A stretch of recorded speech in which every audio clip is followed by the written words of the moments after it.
So let's go over foundation number 3, keeping it safe. We want to create security and accessibility because, like I say, we are humans. If it's not easy, we won't do it. So if we can't easily grab it to update it or get out of the house with it, then we won't keep it up. So the first thing we have to think about is, where are we going to store this? Whether you're keeping it digitally or you're keeping the paper binder, it doesn't matter. Making sure to store it in a way that it's not going to be noticed by the wrong people is essential. And there are a couple of different ways you can do this. And the most popular way by far that people love is actually you can hide it in plain sight. So the way to do this is you mislabel your binder. So on the edge of the binder, along the spine, instead of saying that it's your life binder, you can label it something like knitting patterns or gardening plans or favorite recipes, and put that on your bookshelf near other hobby books where it's not going to be noticeable and nobody's even going to pay any attention to it. So you'll have it right there, easy for you to grab and maintain and update and leave with in an emergency, but thieves won't notice.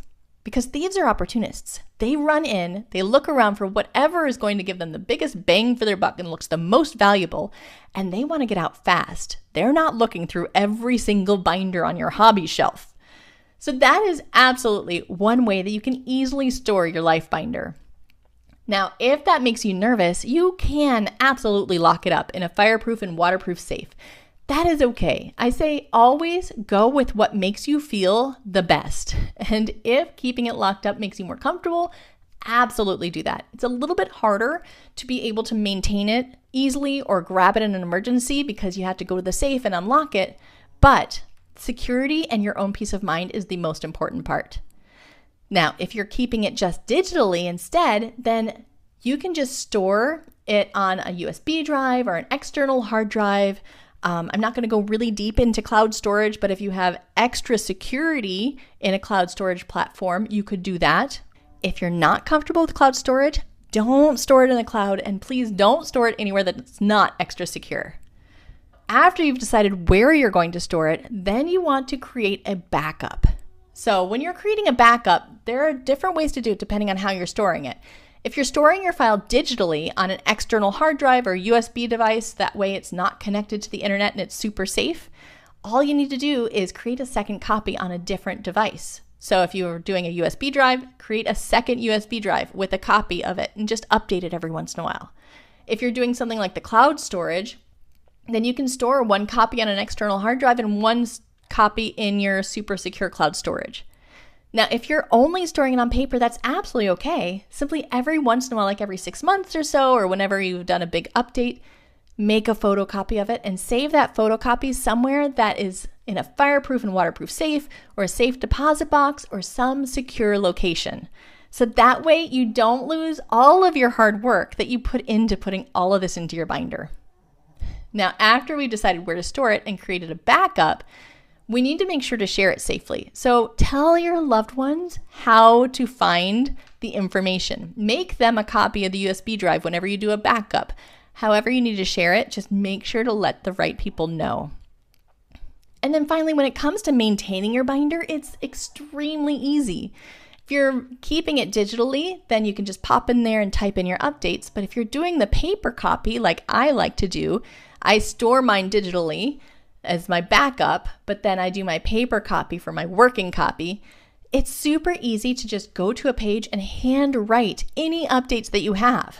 And then whenever the page starts to get messy, that's when you can pop over to the digital copy.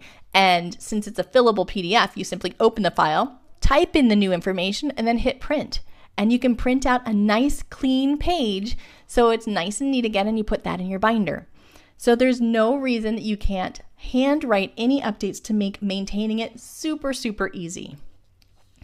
So just a recap of how to keep this safe. We talked about where to store it. A lot of people love storing it in plain sight, but you can also lock it up or keep it only as a digital copy. You want to make sure to create a backup of it so that if anything were to happen to it, you don't lose all of your hard work. Make sure that the right people know so you share it safely so your loved ones know that it exists and where to find it. And then make sure that it's easy to maintain. Because if it's not easy to maintain, then you won't keep it up. So handwriting right onto the pages is a great way to do it. So like Nancy said, I feel this is something everyone should be doing if they already haven't. I was an emergency coordinator for a division of a large bank years ago. I saw many companies or individuals didn't have this in place. Thank you again. Money well spent. And she grabbed the Spark Life binder, so that way she did not have to create any worksheets, make any decisions, or do any research.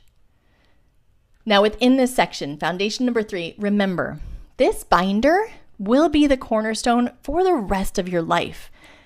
This is going to live beyond you and be useful the entire life. It grows with you and adjusts with you, so you never have to buy or build another one ever again. So it is absolutely worth the investment of time or money that you do today. Remember that there's no rush to complete this. The only rush is to get started. And above all, remember, you absolutely can do this. I know that you can.